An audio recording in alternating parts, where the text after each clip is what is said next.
Stacioni policor në Gjakov ka shënuar një nga periudhat më të suksesshme të punës së tij gjatë 4 deri në 5 viteve të fundit. Sipas të dhënave zyrtare, gjatë kësaj periudhe është regjistruar vetëm një rast vrasjeje në vitin 2023.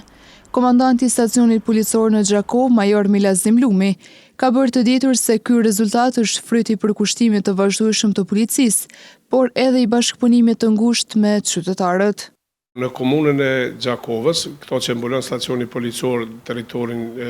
e komunës Gjakovës, gjatë vitit 2025 nuk kemi pasur fare vrasje, mirë po mund të themi me krenari që do të përpos vitit 2023 ku kemi pasur një rast vrasje, nga vitit 2019 e këtej nuk kemi pasur fare vrasje, që është për ta falendëruar popullatën për kulturën, për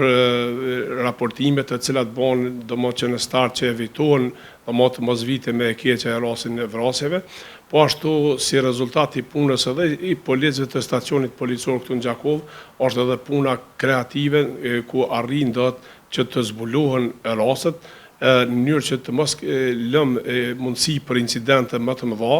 Komandanti Lumi vlerësoi edhe rritjen e nivelit të zbulueshmërisë së veprave penale, duke shtuar se shumica e rasteve janë trajtuar me profesionalizëm dhe në kohë rekord. Këtë vit kemi pasur ngritjen e zbulueshmërinë e rasteve, vitin e kaluar kemi pasur zbulueshmërinë e veprave penale 74%, ndërsa këtë vit e kemi 81%, që është një trend mjaft pozitiv, mjaft i mirë. Ne dëshirojmë që vërtet zbulueshmëria të jetë 100%, por është e pamundshme të gjitha rastet të zbulohen, mirë po shumica e rasteve të cilat janë raportuar në stacionin policor të Gjakovës gjatë vitit 2025 janë zbuluar dhe janë dërguar para organeve të drejtësisë.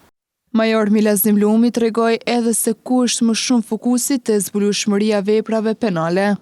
Ne fokusin e kemi te zbulueshmëria e veprave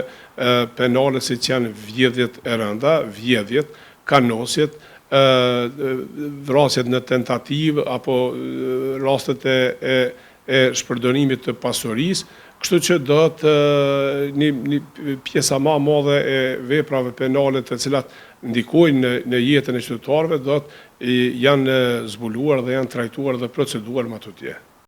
Sipas tij, puna preventive, patrullimet të rregullta dhe komunikimi i vazhdueshëm me komunitetin kanë ndikuar drejt për drejt në uljen e kriminalitetit. Përfaqësuesit e policisë bëjnë të ditur se do të vazhdojnë me të njëjtin intensitet të punës, me synim ruajtjen e rendit, sigurisë dhe besimit të qytetarëve.